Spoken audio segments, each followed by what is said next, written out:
교회 소식입니다. 예배에 참석하신 분들과 인터넷으로 예배에 참여하고 계시는 모든 분들을 진심으로 환영합니다. 예배 및 모임 안내입니다. 모든 예배와 기도회는 모여서 드리며 온라인 방송도 병행합니다. 새벽 기도회는 온라인 방송을 하지 않습니다. 추후 변동사항이 있을 때에는 즉시 안내해 드리겠습니다. 설날 명절 안내입니다. 설날 연휴 기간 동안 목요일과 금요일 새벽 기도회는 지금 현재대로 진행됩니다. 금요 기도회는 모이지 않고 각 가정에서 말씀 묵상과 개인 기도 시간으로 대체합니다. 설날 가정 예배를 위한 예배 모범이 안내 데스크에 비치되어 있습니다. 말씀 자료는 문자로도 보내드립니다. 가족과 친지를 위해 기도하며 복음을 전하는 시간 되시기 바랍니다.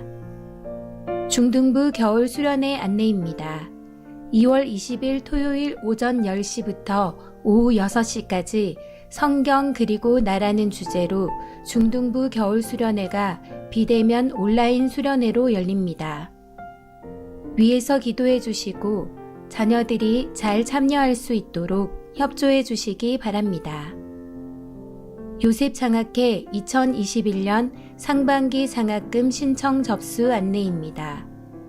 신청 기간은 2월 14일 주일까지이며 신청서는 교회 홈페이지 다운로드 또는 교회 사무실에 비치되어 있습니다. 교회 사무실 또는 이메일로 신청서를 접수해 주시고 모든 문의는 김남식 집사에게 하시기 바랍니다. 교우 소식입니다. 장례 소식입니다. 고 강영순 은퇴 집사의 장례를 잘 마쳤습니다.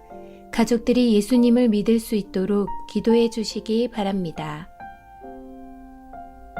사상교회 식구님들 경건한 마음과 몸가짐으로 하나님께서 기뻐 받으시는 예배되도록 최선을 다하시고 이 시간 하나님께 드리는 예배와 선포되는 말씀을 통해 큰 은혜 받으시기 바랍니다.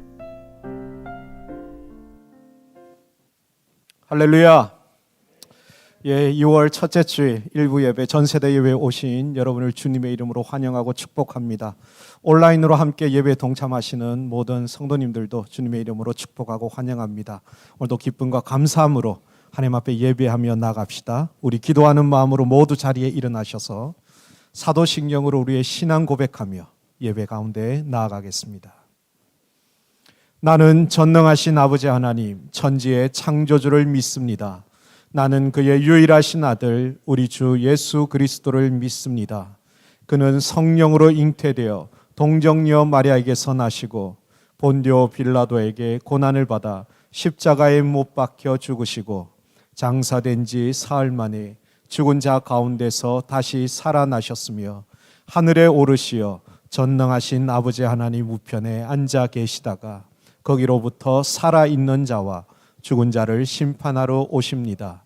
나는 성령을 믿으며 거룩한 공교회와 성도의 교제와 죄를 용서받는 것과 몸의 부활과 영생을 믿습니다. 아멘. 우리와 함께 하시는 왕 되신 주님을 찬양합시다.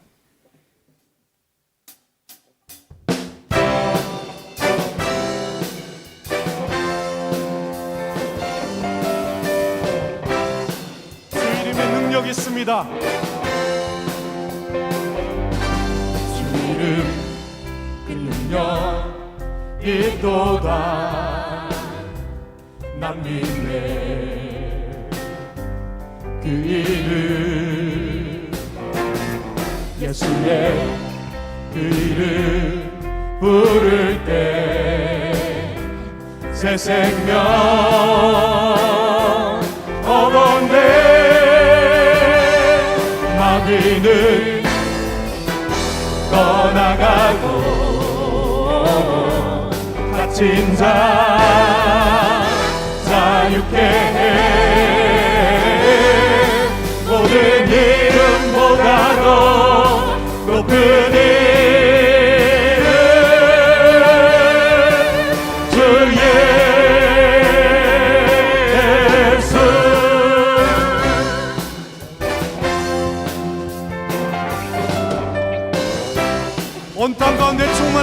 예수 그리스도의 능력, 그 이름을 높입니다. 주 이름 그 능력 있도다.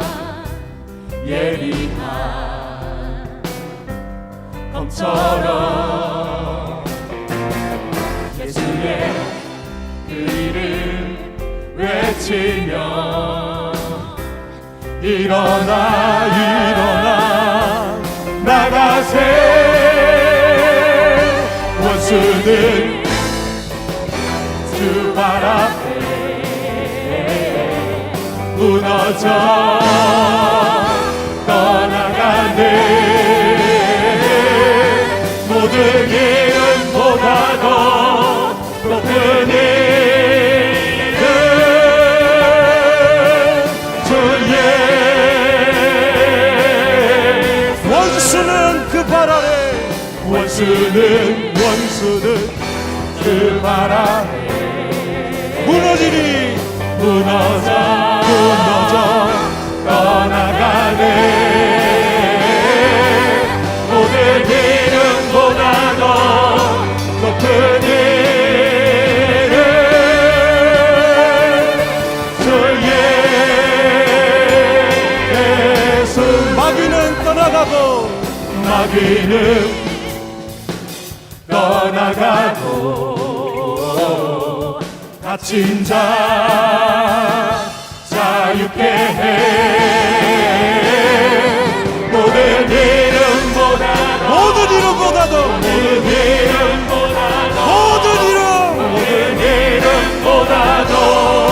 높은 이름 주 예수.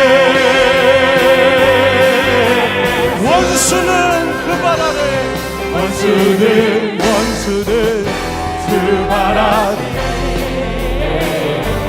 무너져 떠나가네. 모든 이름보다 더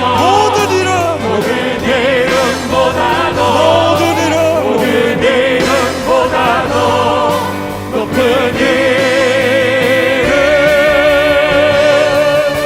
주 예수. 주 예수.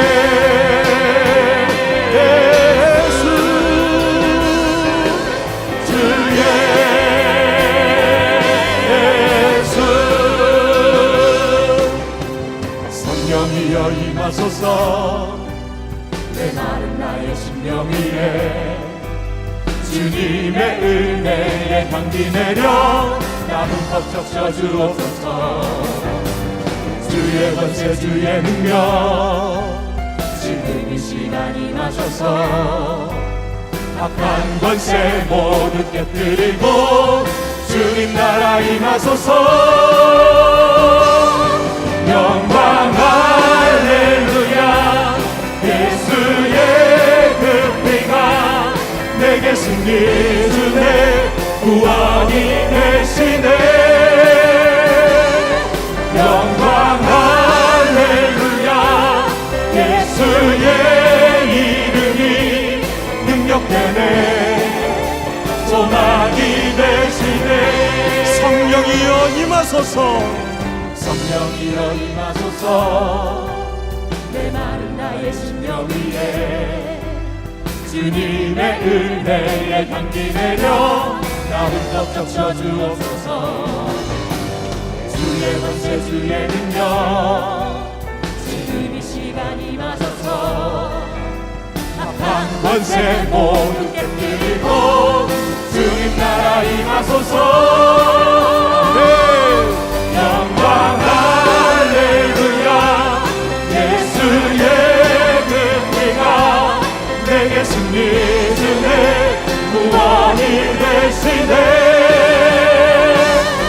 영광 할렐루야. 예수의 이름이 능력되네. 소망이 되시네. 영광 할렐루야. 영광 할렐루야. 예수의 그 피가 내게 승리 주네. 구원이 되시네.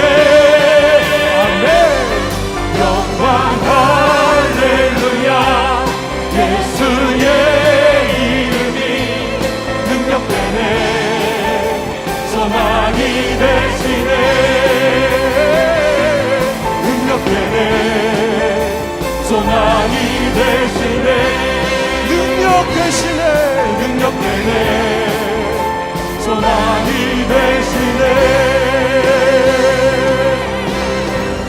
나 주의 이름 높이리 나 주의 이름 높이리 하늘 높이 올린 깃발처럼 주의 이름 높이리 나 주님의 이름 높이리라 나 주의 이름 높이리 나 주의 이름 높이리 하늘 높이 올린 깃발처럼 주의 이름 높이리 전능하신 하나님 전능하신 하나님 찬양 언제나 동일하신 주 전능하신 하나님 찬양 영원히 다스리네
주께로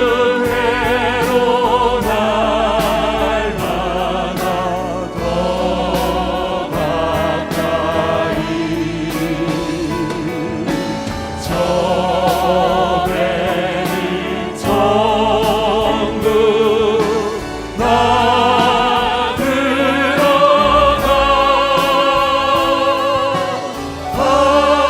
한없는 공간을 가없도록 풍성하는 은혜를 비나 풍성한 은혜를 풍성한 은혜를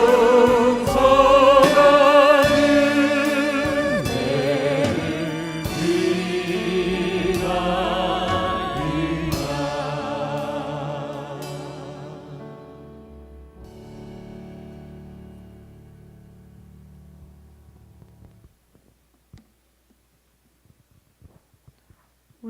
우리에게 언제나 선한 것을 주시는 하나님 아버지, 거룩한 주일을 맞아 주님 앞에 나와 마음을 다해 주님을 예배하고자 합니다. 오늘 이 시간 임재하여 주셔서 오직 하나님만 영광 받는 귀한 예배의 시간이 되게 하옵소서. 주님, 우리에게 주어진 삶의 자리에서 하나님을 찬양하지 못했던 우리를 용서하여 주옵소서. 세상의 빛과 소금으로 부름받았지만 세상에 속해 살아왔음을 고백합니다. 이 시간 우리의 마음을 정결케 하시고 거룩하고 흠없게 하셔서 주님을 온전한 마음으로 바라보게 하옵소서. 하나님 아버지, 우리 교회가 오직 주님만을 바라는 교회가 되길 원합니다. 우리의 판단과 지식이 기준이 되는 것이 아니라 주의 말씀에 사로잡혀 오직 믿음과 성령의 인도하심을 따르는 순종의 삶으로 채워주시옵소서. 무엇보다 온 성도가 한마음으로 주의 말씀에 귀 기울이고 우리를 향한 주님의 말씀을 알아 순종으로 반응하는 행동으로 주님을 드러내어 오직 하나님께 영광 돌리게 하옵소서. 주님, 코로나가 계속되고 있는 지금 우리는 일상부터 물질적인 것까지 잃은 것이 많습니다. 그러나 우리의 것이 모두 하나님의 은혜임을 깨닫게 하시니 감사합니다. 더욱이 주님을 의지하고 기도하며 나아가 온전히 주님과 교제하는 삶이 되게 하여 주시옵소서. 하나님, 우리 교회뿐만 아니라 많은 교회가 이 시기를 어떻게 헤쳐나가야 할지 깊은 고민 중에 있습니다. 이 위기를 잘 헤쳐나갈 수 있는 힘과 능력, 지혜를 허락해 주셔서 이 위기의 때를 잘 이겨낼 수 있도록 이끌어 주시옵소서. 이 시간 여러 자리에서 드려지는 예배이지만 어느 곳에서나 동일하게 역사하시는 하나님을 보게 하시고 목사님께서 전하시는 말씀이 우리 마음에 가득하길 원합니다. 오늘 말씀으로 위로와 은혜 받는 시간 되게 하여 주시옵고 감사드리며 이 모든 말씀 살아계신 예수님 이름으로 기도드립니다. 아멘.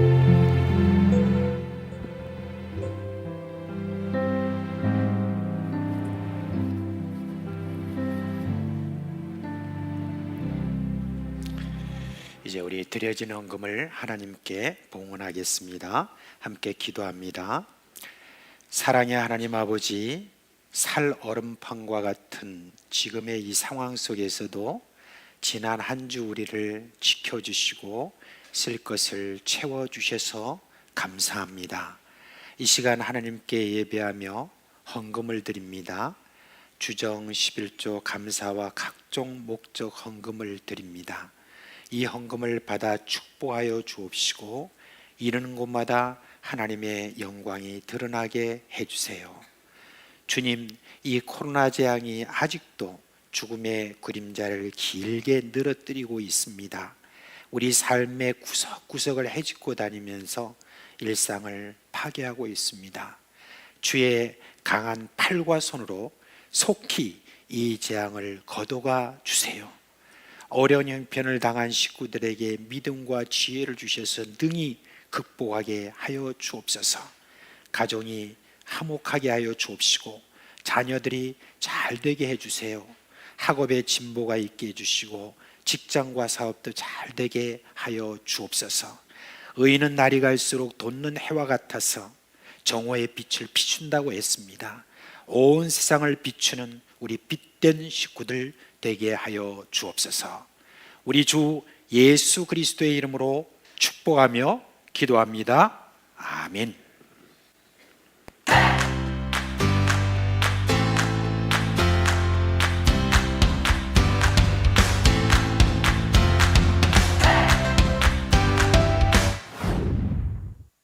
사성교회 식구 여러분 반갑습니다. 오랜만에 이 자리가 꽉 차 있는 것을 보면서 또 어린 친구들의 목소리를 들으면서 이것이 교회지, 생기가 넘치는 교회는 이래야 돼 라는 느낌을 받았습니다. 오늘 옆 사람들에게 한번 인사하였으면 좋겠습니다. 참 잘 오셨습니다. 하나님의 은혜가 충만히 임하길 원합니다. 아멘. 네, 오늘 우리 하나님의 별명이라는 제목으로 말씀을 들어볼 건데요. 오늘 우리가 함께 살펴볼 말씀은 창세기 17장 1절에서 6절 말씀입니다. 다 함께 그럼 읽어보도록 하겠습니다. 아브라함이 99세 때에 여호와께서 아브라함에게 나타나서 그에게 이르시되 나는 전능한 하나님이라 너는 내 앞에서 행하여 완전하라. 내가 내 언약을 나와 너 사이에 두어 너를 크게 번성하게 하리라 하시니 아브라함이 엎드렸더니 하나님이 또 그에게 말씀하여 이르시되 보라 내 언약이 너와 함께 있으니 너는 여러 민족의 아버지가 될지라. 이제후로는 내 이름을 아브라함이라 하지 아니하고 아브라함이라 하리니 이는 내가 너를 여러 민족의 아버지가 되게 함이니라. 내가 너로 심히 번성하게 하리니 내가 내게서 민족들이 나게 하며 왕들이 내게로부터 나오리라. 아멘. 이 시간 주일 아침이라서 다들 조금 피곤해 보이는 느낌이 있어서 제가 노래 한 곡을 준비했습니다. 들어보시고 아시는 분은 함께 불러보았으면 좋겠습니다. 내 동생 곱슬머리 개구쟁이 내 동생 이름은 하나인데 별명은 서너 개. 여기까지요. 어떤 친구들은 저 전도사님 왜 저러는 거야? 이런 표정으로 보고 있는데 다 뜻이 있습니다. 여러분들은 이 노래를 들으면서 어떤 생각을 하셨습니까? 혹시 여러분들의 별명이 한 가지 이상씩 떠오르지 않으셨습니까?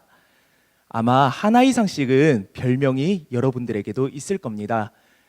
여기서 제 어릴 때 별명을 공개를 하자면 저는 어릴 때 이슬픔이라는 별명을 가지고 있었습니다. 제가 그 별명을 좋아했을까요? 네, 저는 정말 싫어했어요. 그래서 저는 그 별명을 바꾸고 싶었어요. 어느 날 TV를 보는데 만화에서 어떤 달리기가 빠른 친구가 있는데 그 친구의 이름은 치타였어요. 그렇지. 나는 달리기가 빠르니까 내 별명을 치타로 해야겠어 라는 마음을 가지고 친구들에게 갔어요. 얘들아, 앞으로 나를 슬픔이라고 부르지 말고 치타라고 불러줘. 이렇게 얘기했습니다. 제가 그 친구들에게 불러달라 한 별명에는 저의 특징과 능력과 그러한 것들이 들어있는 것이죠. 혹시 여러분들은 하나님께도 별명이 있다는 사실을 아십니까? 하나님께서는 자신을 가장 잘 드러낼 수 있는 별명을 우리에게 알려주셨습니다. 오늘 이 시간 그 별명에 대해서 한번 살펴보도록 하겠습니다. 옛날에 갈대아 우르라는 땅에 아브라함이란 사람이 살고 있었어요. 이 사람은 75살이 될 때까지 하나님을 잘 모르는 사람이었어요. 그런데 그 사람이 75살이 됐을 때 하나님께서 그 사람에게 말씀하셨어요. 아브라함아, 너는 고향과 친척들의 집을 떠나 내가 너에게 알려주는 곳으로 가라. 내가 너로 그곳에서 아주 큰 민족을 이루게 할 것이다. 아브라함 할아버지는 하나님의 말씀에 순종했어요. 그리고 가나안 땅으로 이동을 했는데 할아버지에게는 한 가지 고민이 있었어요. 자손을 이을 수 있는 아들이 할아버지에게는 없었기 때문이에요. 그래서 큰 고민에 빠졌던 아브라함 할아버지는 어느 날 하나님께 질문했어요. 하나님, 저에게는 아들이 없습니다. 단지 저의 종 엘리에셀이 상속자가 될 것입니다. 그랬더니 하나님께서는 아니다. 너의 몸 안에서 나오는 그 아들을 너의 자손으로 만들 것이다. 하늘의 별을 보아라. 엄청 많지 않느냐? 너의 자손이 저 별들같이 많아질 것이다. 아브라함 할아버지는 그 말씀을 믿었어요. 그러고 10년의 시간이 흘렀어요.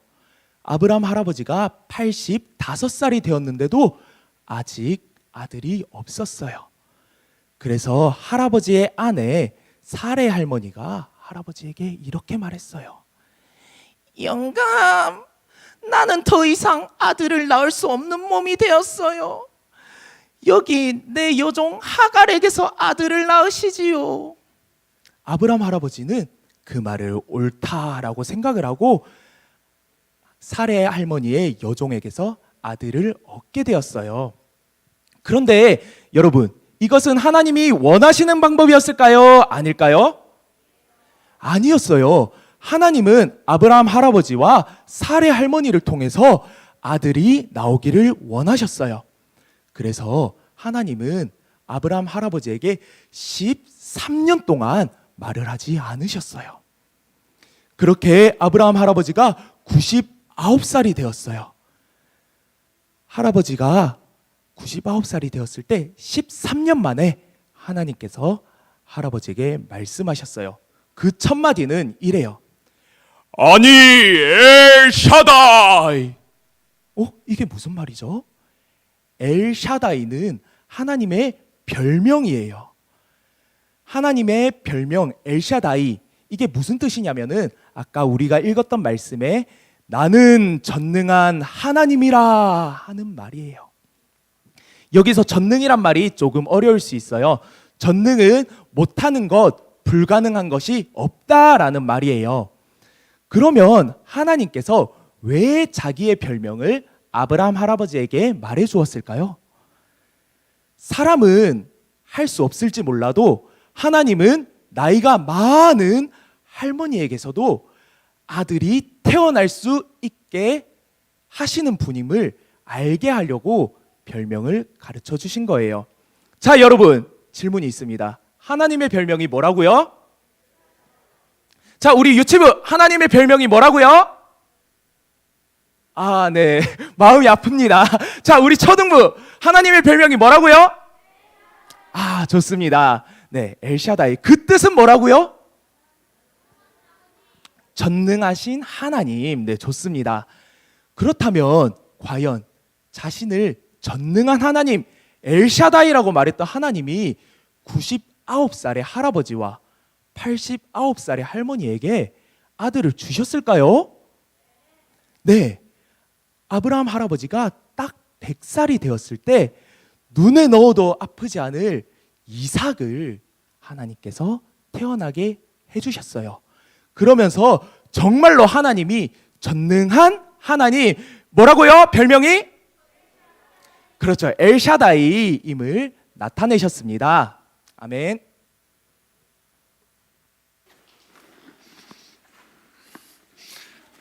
박수 치는 것 같은데 박수를 안 치네. 전사님 박수 받고 가셔야 되는데. 제 이름이 원래 아브라함이고 제 아내 이름이 사라입니다. 그래서 저도 가능성이 있을까 생각을 지금 하고 있는데, 전능하신 하나님, 네, 정말 감사합니다. 자, 이제 우리 유치부, 초등 1, 2부 전부 다 같이 성경 암송을 해야 돼요. 오늘 우리 성경 암송 1월달이 있고 2월달 성경 암송도 있거든요. 자, 1월달의 성경 암송은 사도행전 4장 12절 말씀인데 안 띄워줄 거예요. 왜냐하면 벌써 1월달 지나갔기 때문에 다 외울 줄 믿고 안 띄워줍니다. 자, 앞에 뒤에 주소를, 성경 주소를 말하고 그 안에 안 띄워준다고 그랬는데 예, 띄워주세요. 다들. 자, 우리 사도행전 4장 12절 말씀 같이 한번 해볼까요? 사도행전 4장 12절 말씀. 다른 이로서는 구원을 받을 수 없나니 천하 사람 중에 구원을 받을 만한 다른 이름을 우리에게 주신 일이 없음이라 하였더라. 사도행전 4장 12절 말씀. 자, 2월 달에 성경 암송 구절이 어딘 줄 아세요? 마태복음 21장이라고 누가 그랬어요? 아니에요. 요한복음 3장 16절이에요. 그 유명한 요한복음 3장 16절. 자, 띄워주실래요?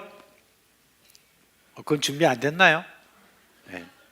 워낙 이거 잘 아는 구절이라서 그런 것 같아요. 요한복음 3장 16절은 이제 하나님이 세상을 이처럼 자, 시작. 요한복음 3장 16절 말씀. 하나님이 세상을 이처럼 사랑하사 독생자를 주셨으니 이는 그를 믿는 자마다 멸망하지 않고 영생을 얻게 하려 하심이라. 요한복음 3장 16절 말씀. 자, 이게 없이 한번 해봅시다. 요한복음 3장 16절 말씀. 하나님이 세상을 이처럼 사랑하사 독생자를 주셨으니 이는 그를 믿는 자마다 멸망하지 않고 영생을 얻게 하려 하심이라. 요한복음. 너무 잘했어요. 아멘. 자, 우리 이제 유치부부터 초등 1부 다 일어나세요. 네. 네. 이건 너무 활기차고 너무 좋아요. 우리 주일학교 이렇게 오니까. 자, 목사님이 한번 여러분 축복 기도하고 내려가요. 자, 축복 기도하겠습니다. 우리 주 예수 그리스도의 은혜와 하나님 아버지의 그 크신 사랑과 성령님의 그 위로하심과 또 일으키시는 생명의 모든 역사와 은사가 사랑하는 우리 자녀들 머리 위에 영원토록 함께 있을지어다. 아멘. 네, 우리 축복해 줄 때 질서 있게 나가겠습니다.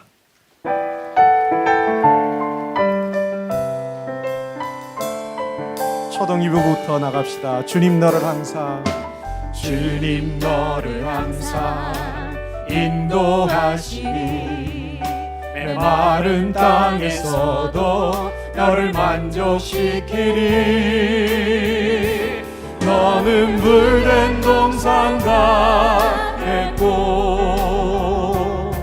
마르지 않는 새 같으리. 너는 물된 동산같겠고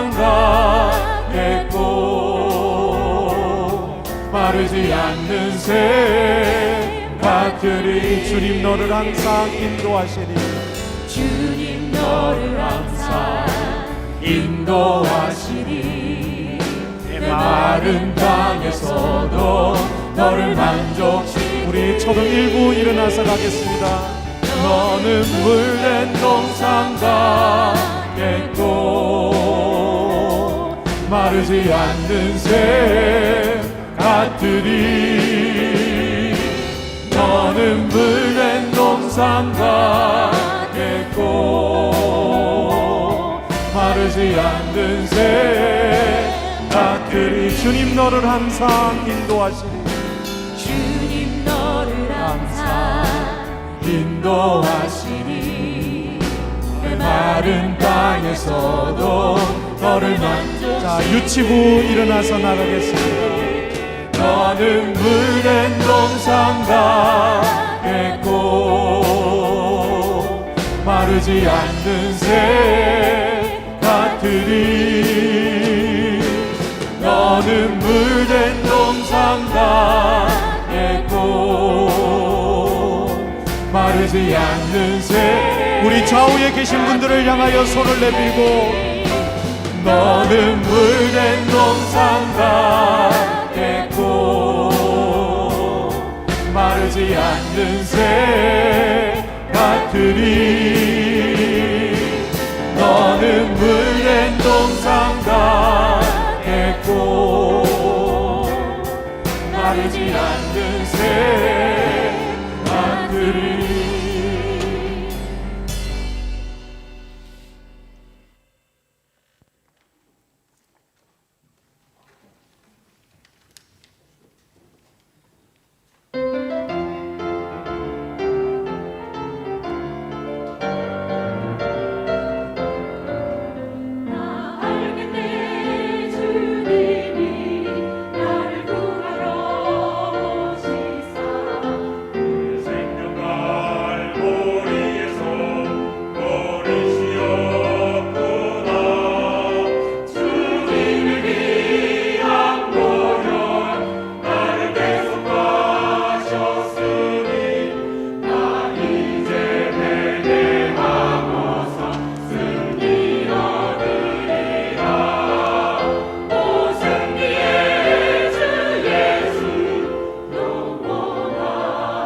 자, 우리 하나님 말씀 보겠습니다. 사무엘하 24장 18절로 25절의 말씀입니다.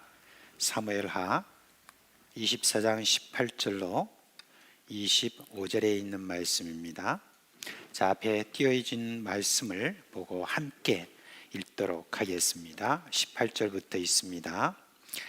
이날에 갓이 다윗에게 이르러 그에게 아뢰되 올라가서 여부수 사람 아라우나의 타작마당에서 여호와를 위하여 제단을 쌓으소서 하매 다윗이 여호와께서 명령하신 바 갓의 말대로 올라가니라. 아라우나가 바라보다가 왕과 그의 부하들이 자기를 향하여 건너옴을 보고 나가서 왕 앞에서 얼굴을 땅에 대고 절하며 이르되 어찌하여 내 주 왕께서 종에게 임하시나이까 하니 다윗이 이르러 내게서 타작마당을 사서 여호와께 제단을 쌓아 백성에게 내리는 재앙을 그치게 하려 함이라 하는지라. 아라우나가 다윗에게 아뢰되 원하건대 내 주 왕은 좋게 여기시는 대로 취하여 드리소서. 번제에 대하여는 소가 있고 뗄나무에 대하여는 마당지라는 도구와 소의 멍에가 있나이다. 왕이여 아라우나가 이것을 다 왕께 드리나이다 하고 또 왕께 아뢰되 왕의 하나님 여호와께서 왕을 기쁘게 받으시기를 원하나이다. 왕이 아라우나에게 이르되 그렇지 아니하다. 내가 값을 주고 내게서 살이라. 값 없이는 내 하나님 여호와께 번제를 드리지 아니하리라 하고 다윗이 은 50세겔로 타작마당과 소를 사고 그곳에서 여호와를 위하여 제단을 쌓고 번제와 화목제를 드렸더니 이에 여호와께서 그 땅을 위한 기도를 들으시매 이스라엘에게 내리는 재앙이 그쳤더라. 아멘. 지난주 여러분께 저는 이 코로나 재앙의 시기에 우리가 어디에 관심을 쏟아야 되는지 하는 데 대해서 첫 번째로 말씀을 드렸습니다. 우리가 대면 예배냐 비대면 예배냐 하는 어떤 그것보다도 더 관심을 쏟아야 되는 것은 우리가 과연 신령과 진정으로 하나님 앞에 드리느냐, 성령의 이끌림을 받아서 우리가 하나님께 예배를 드리느냐, 그 성령께 이끌림을 받아서 우리가 예배를 드리려면 평소에 우리의 삶이 성령의 이끌림을 받아 사는 삶이어야 된다라고 여러분께 말씀을 드렸습니다. 그리고 설교 말미에 제가 에베소서 6장 10절 말씀, 그 말씀을 제가 인용하면서 세월을 아끼라 때가 악하니라 하는 그 말씀 중에 세월을 아끼라고 그랬을 때 아끼라는 그 말씀은 산다라고 하는 어떤 그 말하고 같은 의미로서 우리가 이 재앙의 시기인 이 코로나라고 하는 이 재앙의 시기를 그냥 흘려보내는 것이 아니라 이 코로나 시기를 우리가 사서 이제 이 코로나 이 세월을 이제 삶을 새롭게 하는 그런 기회로 삼자라고 여러분께 권고를 드렸습니다. 이제 오늘 역시 저는 이 재앙을 아직 허락하고 있으신 하나님의 뜻을 살피는 그런 말씀을 여러분께 드리려고 합니다. 마태복음 첫 장에 보면 예수님의 족보를 말할 때 아브라함과 다윗의 자손 예수의 계보라 그렇게 말합니다.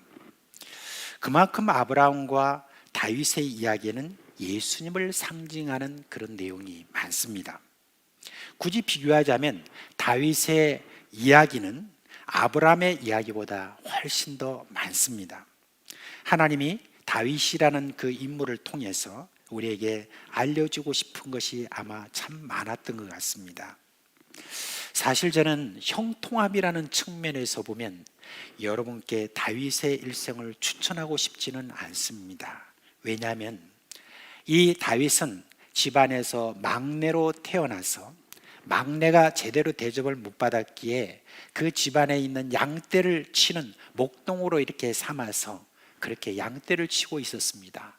그러다가 어찌어찌해서 이렇게 골리앗이라는 그 팔레스틴의 큰 장수를 넘어뜨리고 난 다음에 그 다음에 잠시 이스라엘 백성들의 칭송을 이렇게 받아 누린 시간이 있었지만 그것도 잠시 오랜 세월 사울 왕의 쫓김을 받고 산으로 들로 굴로 심지어 적군의 그런 적에게 가서 수모를 당하는 그런 시간을 보내야 되었습니다. 왕이 또 되었지만 7년 동안은 사울 왕의 잔당과 싸움을 하느라고 그렇게 보내고 33년간도 저가 통치하면서 어려운 그런 시절을 많이 겪었습니다. 특별히 왕자의 난이 있었습니다. 그 왕자의 난을 통해서 이 다윗은 참 잘생기고 그리고 똑똑했던 두 왕자를 잃었습니다. 그리고 피눈물 나는 그런 시절을 저가 겪어야 했던 그런 사람이었습니다. 그런데요, 하나님에 대한 신앙만 놓고 보면 다윗은 그렇게 많은 고난을 받아야 될 사람이 아니었습니다. 늘 하나님을 위하여 순전한 그런 마음이 있었고 그 마음을 지키기 위해서 얼마나 애를 썼는가, 그렇게 하는 것은 그에 대한 기록을 통해서 우리는 알 수 있습니다. 물론 그가 어느 날 밧세바라고 하는 남편이 있는 아내를 간음을 하고 그리고 그것을 수습하기 위해서 참 충성스러운 장군을 죽인 그 죄가 있습니다. 그러나 그는 그것을 지적하는 선지자의 말에 바로 엎드려서 하나님께 용서를 처절하게 구하는 그런 모습을 보면 저가 하나님을 얼마나 두려워한 사람이었는가 하는 것을 우리가 알 수 있습니다. 그리고 그 이후에 당하게 되는 모든 징벌에 대해서도 다윗은 그가 마땅히 받아야 할 벌이라고 하면서 하나님을 원망하지 않았습니다. 이제 이후 다윗에게서 시련의 시간이 사라진 듯 했으나 그것도 잠시 마지막 시련이 그를 기다리고 있었습니다. 그 마지막 시련이 오늘 우리가 살필 내용이에요. 그 시련이 24장 첫 절에 나옵니다. 여호와께서 다시 이스라엘을 향하여 진노하사 그들을 치시려고 다윗을 격동시키사 가서 이스라엘과 유다의 인구를 조사하라 하신지라, 그렇게 했습니다. 여기 보면은 여호와께서 그렇게 하라고 했습니다. 그런데 이와 똑같은 그 내용이 나오는 역대상 21장 1절에 보면 이렇게 말합니다. 사탄이 일어나 이스라엘을 대적하고 다윗을 충동하여 이스라엘을 계수하게 하니라, 그렇게 했습니다. 말하자면은 하나님께서 이 일들을 하시긴 해도 그 일의 계획을 실행하는 데 있어서 사탄을 하나님께서 이용하셨다는 바로 그 말이 되겠습니다. 왜 하나님이 이스라엘을 치시려고 했는지 성경이 말해주지 않기 때문에 우리는 알 수가 없습니다. 그런데 본문에 보면 다시라는 말이 있습니다. 이걸 보면 이스라엘 백성들이 계속 하나님에게 죄를 범했다는 그런 뜻이 되겠죠. 다윗의 통치, 여러분 다윗이라는 사람이 하나님을 두려워하고 그렇게 열심히 하나님을 섬겼던 그런 왕 통치하에서 어떻게 백성들이 그렇게 죄를 함부로 범했을까, 그런 싶은 마음이 있지 않습니까? 그런데 다윗의 모습을 보면 좀 이해할 것 같습니다. 다윗이 세월이 가면 갈수록 참 많이 지친 모습이 보입니다. 아무리 용사라도 오랜 세월 전쟁에 치르고 나면 여러분 나이가 들고 이러면 힘이 빠지기 마련입니다.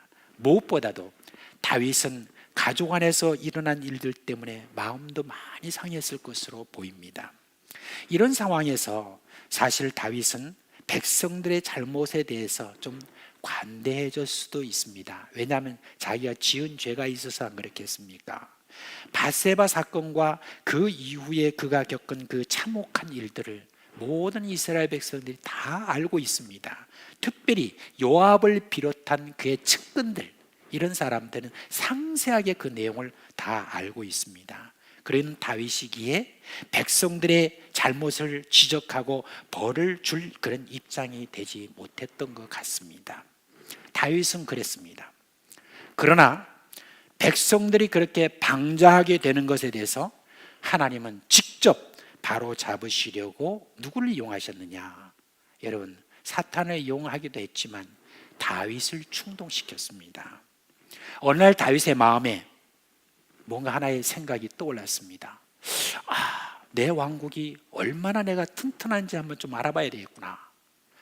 좀 뭔가 우리 군사들이 몇 명이나 되는지 그거 한번 좀 살펴봐야 되겠다 하는 그런 생각을 가졌습니다. 이건 사탄이 주는 생각이었죠. 그런데 그냥 그렇게 생각을 그냥 이어갔습니다. 그런데 한번 생각해 보십시오.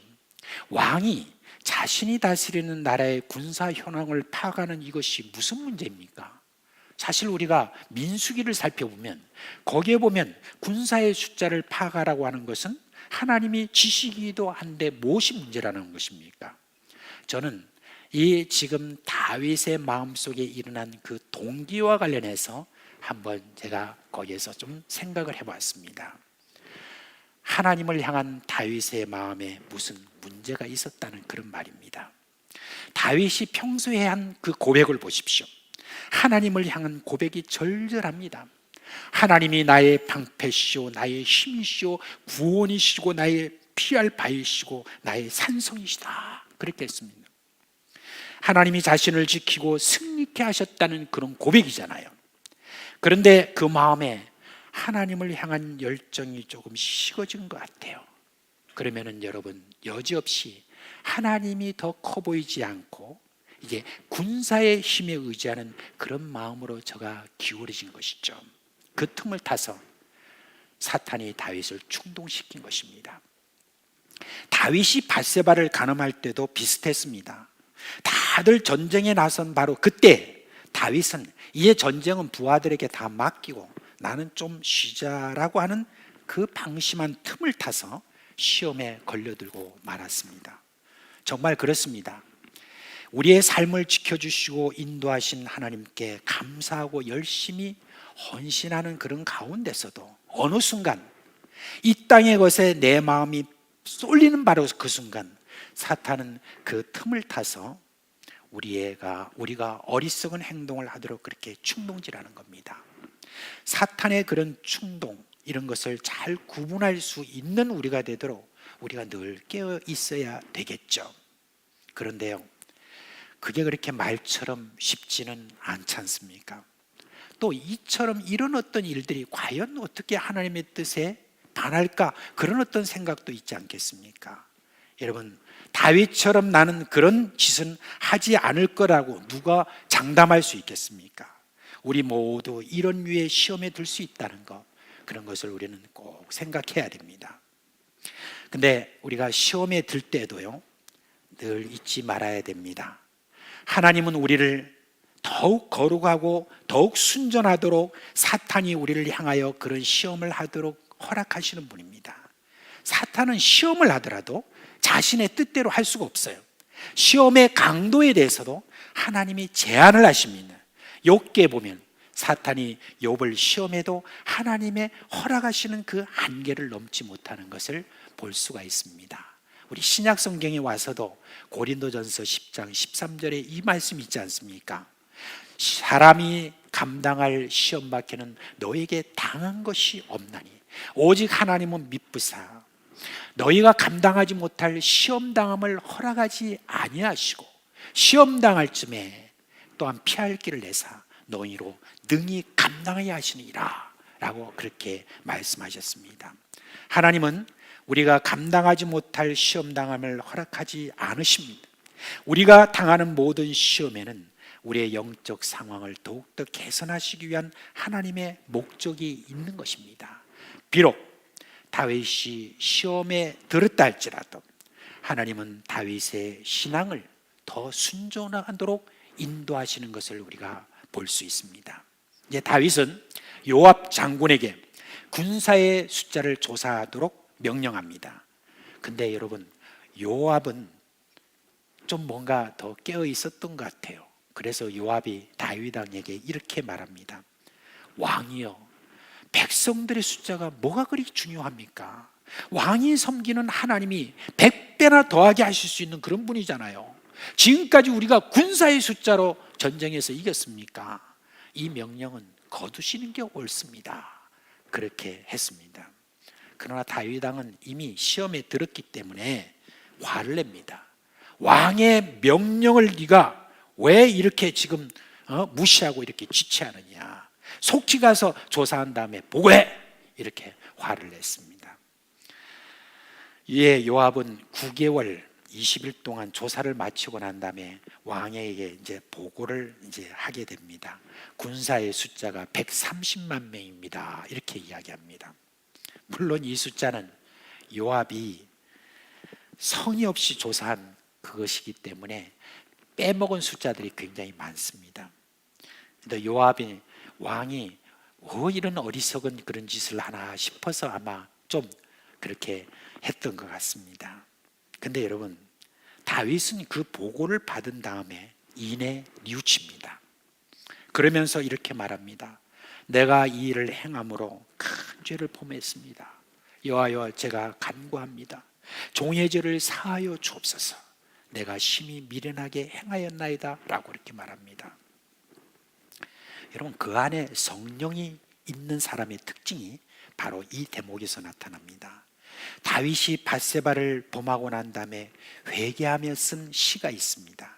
그 시에 보면 이런 내용이 있습니다. 하나님이여, 내 속에 정한 마음을 창조하시고 내 안에 정직한 영을 새롭게 하소서. 나를 주 앞에서 쫓아내지 마시며 주의 성령을 내게서 거두어가지 마옵소서라고 그렇게 간구한 다윗입니다. 그렇습니다. 다윗은 그 안에 성령이 계시는 그런 사람이었습니다.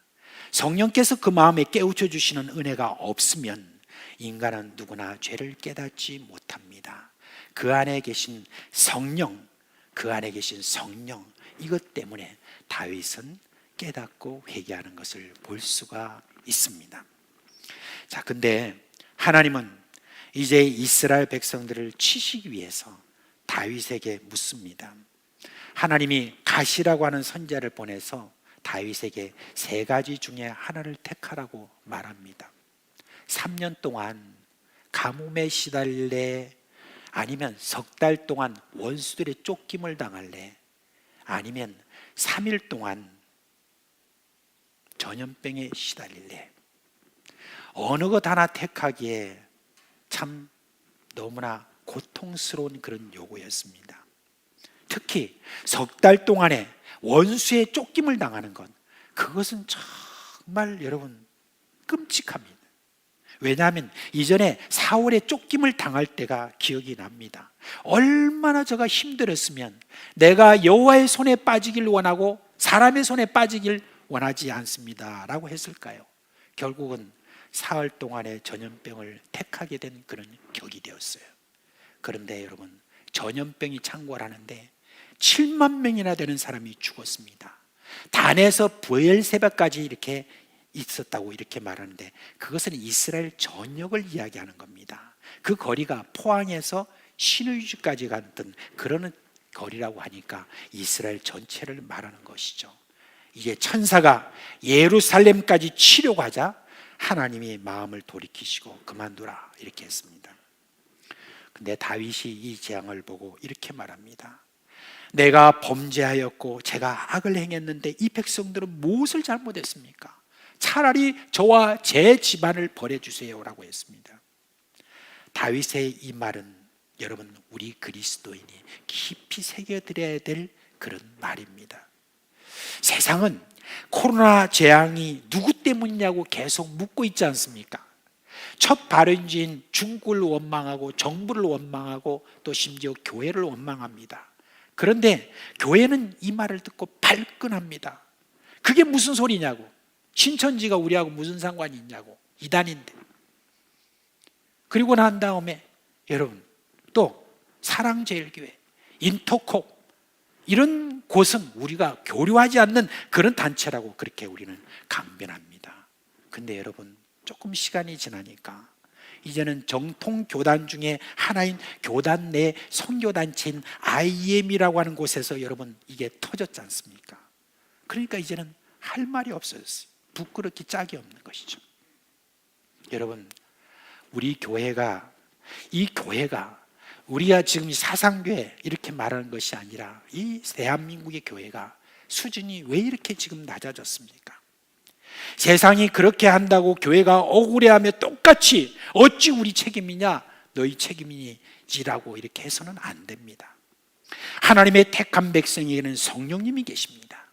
성령이 함께 하시는 그리스도인은 세상에서 일어난 재앙에 대해서 정죄하는 자가 아닌 것입니다. 오히려 이 세상의 재앙을 슬퍼하면서 저를 버려다라고 하는 그런 사람들입니다.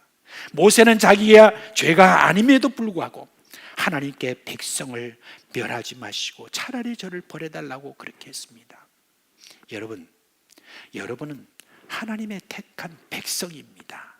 이 택한 백성을 향하여 베드로는 여러분은 택한 백성이요 왕 같은 제사장이다라고 이렇게 말했습니다. 이 말이 무슨 말입니까? 이 세상의 리더라는 그 말입니다.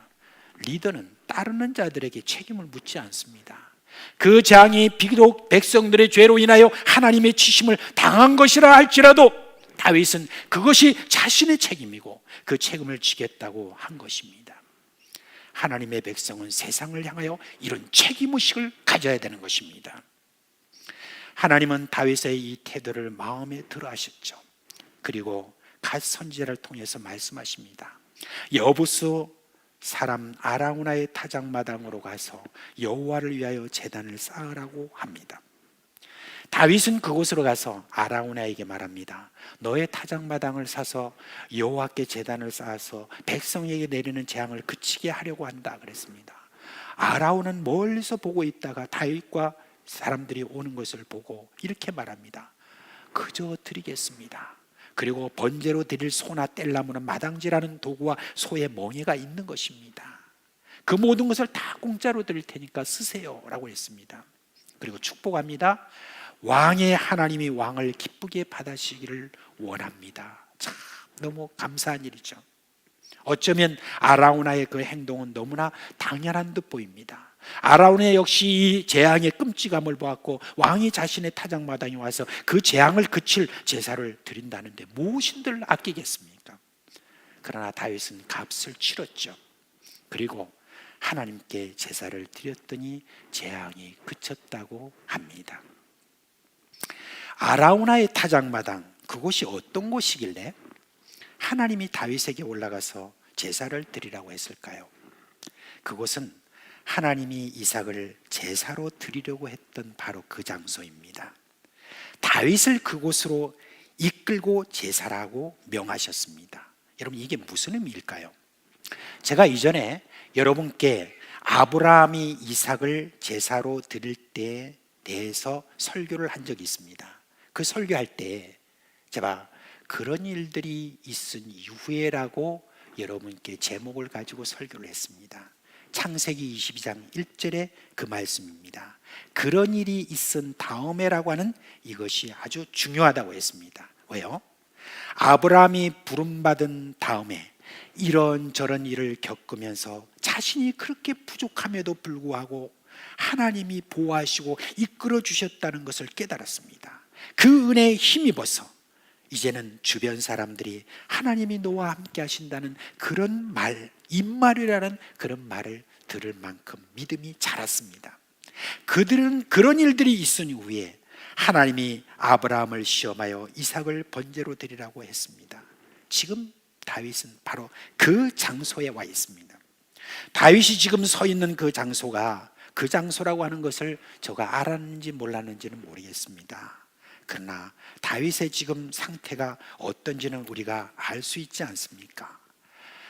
다윗은 나름대로는 자신들의 그 신앙에 있어서 그래도 하나님 앞에 나갔던 사람이지만 정말 자신이 보기에도 기가 막힌 실수를 저지르고 또 그에 따라 백성들이 7만 명이나 죽는 것을 본 그 마음은 어땠을까요? 나라는 존재가 얼마나 연약한지 다시 깨닫게 되었습니다. 누가 말하기를 연약한 자여 그대의 이름은 여자이다 그렇게 이야기했죠. 근데 여러분, 그렇지 않습니다. 우리 모두는 다 연약합니다. 가만히 생각해 보세요. 지난날 우리가 이 세상을 보면서 한편으로 정죄를 하면서도 또 한편으로는 이 세속 문화에 손을 담기면서 은근히 즐기는 그런 잘못은 우리가 하지 않았는지요? 혹 우리가 이 방자한 백성들처럼 미련한 짓을 하지 않았느냐는 바로 그 이야기입니다. 세상의 지도자로 세우신 하나님의 뜻을 저버리고 세상의 미련한 짓을 따라하는 그런 따라쟁이로 변하지 않았느냐 그 말입니다. 혹 하나님이 세상 백성들의 죄악을 한번 손보기 위해서 우리 하나님의 자녀들의 미련함을 사용한 것이 아닌가 하는 그 말입니다. 하나님의 백성들이 하나님을 의지하지 않고 돈에, 부동산에, 세상 권력에 의지한 그 미련함을 꾸짖기 위해서 이 재앙이 왔다고 한다면 이 징벌을 해소해야 하는 것은 세상 사람들이 아닙니다. 우리 그리스도인들이 해소를 해야 되는 것입니다.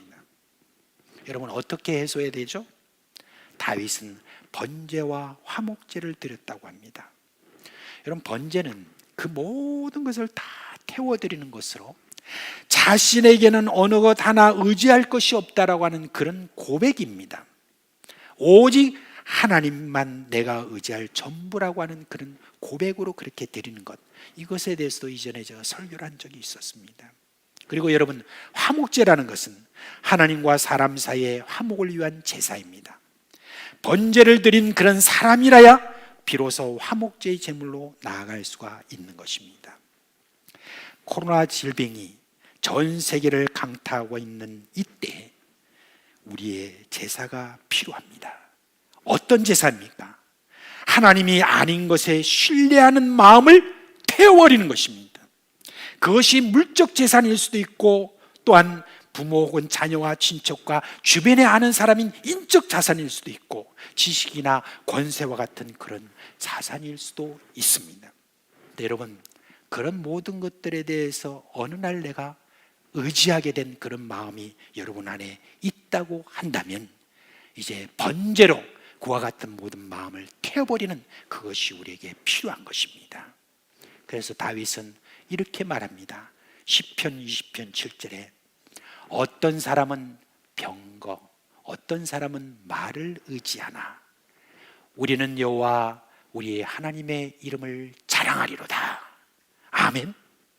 여러분, 그렇습니다.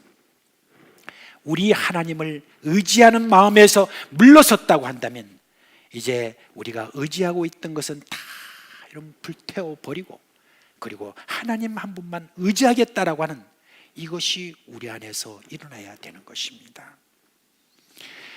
이제 말씀을 좀 맺겠습니다. 이스라엘 역사에 많은 왕이 있었습니다. 그러나 이스라엘 사람들이 왕이라고 하면 누구를 가리키냐면 다윗을 가리킵니다. 그만큼 위대한 왕이었기에 이스라엘 국기에 그려진 그 별을 다윗의 별이라고 그렇게 이야기를 하는 것입니다.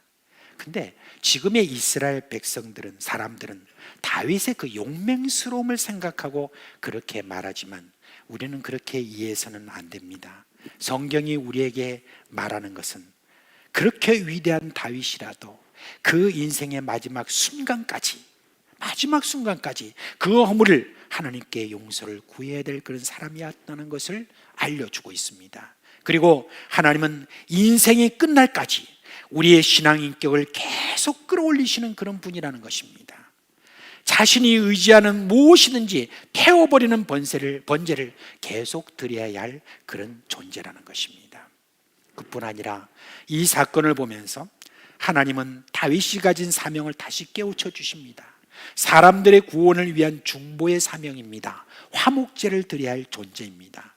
이것은 사람들과 하나님 사이의 중보자로 세우신 예수님으로 이어지고 그뿐만 아니라 예수를 믿는 우리에게도 이어진 그런 사명인 것입니다.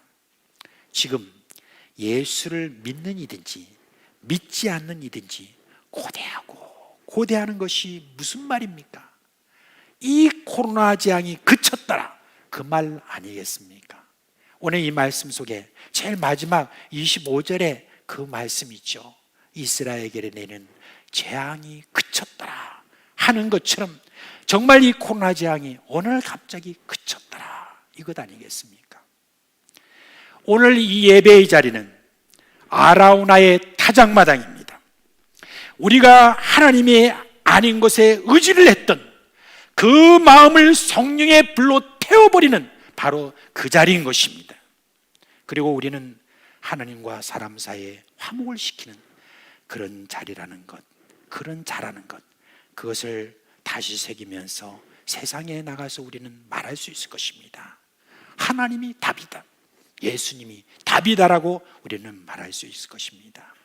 그리하여 드디어 이 코로나 재앙이 그쳤다라고 하는 이 기록이 우리 인류 역사 속에서 속히 기록되기를 간절히 바랍니다. 자, 이제 자리에서 일어나시겠습니다. 331장 우리 함께 찬송 부르겠습니다.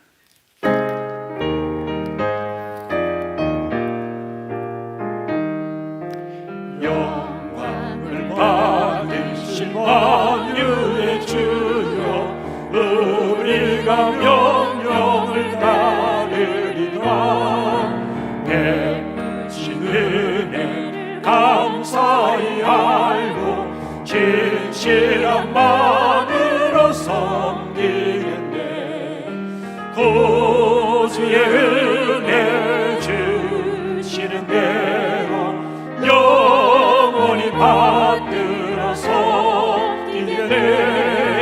찬송하겠네, 찬송하겠네. 생명을 주시는 구주로다.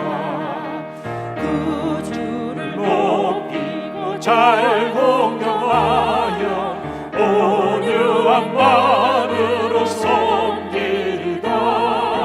주 예수 안에서 즐거워하며 충성을 다하여 섬기겠네. 구주의 은혜 주시는 대로 영원히 받들어 섬기겠네. 찬송하겠네, 찬송하겠네. 생명을 주시는 구주로다. 예수를 믿고서 늘 사랑하여 즐거운 마음으로 섬기리다. 온 마음을 드리고 늘 순종하여 구주를 영원히 섬기겠네. 구주의 은혜 주시는 대로 영원히 받들어 섬기겠네. 찬송하겠네, 찬송하겠네. 생명을 주시는 구주로다. 이제 축도하겠습니다. 여호와는 내게 복을 주시고 너를 지키시기를 원하며, 여호와는 그 얼굴을 내게 비추사 은혜 베푸시기를 원하며, 여호와는 그 얼굴을 내게로 향하여 드사 평강 주시기를 원하노라. 아멘.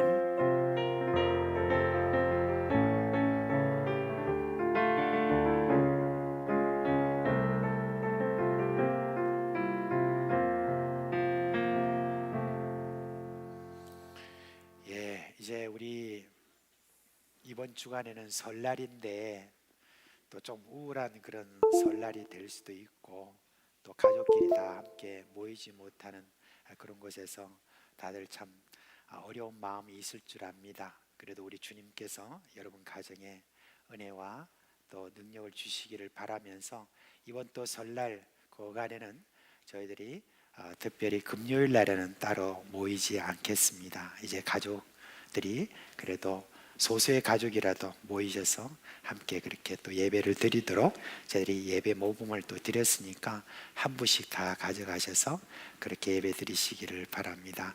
오늘도 함께 참여한 여러분들께 감사를 드리며 여러분 가정에 은혜가 넘치기를 바랍니다.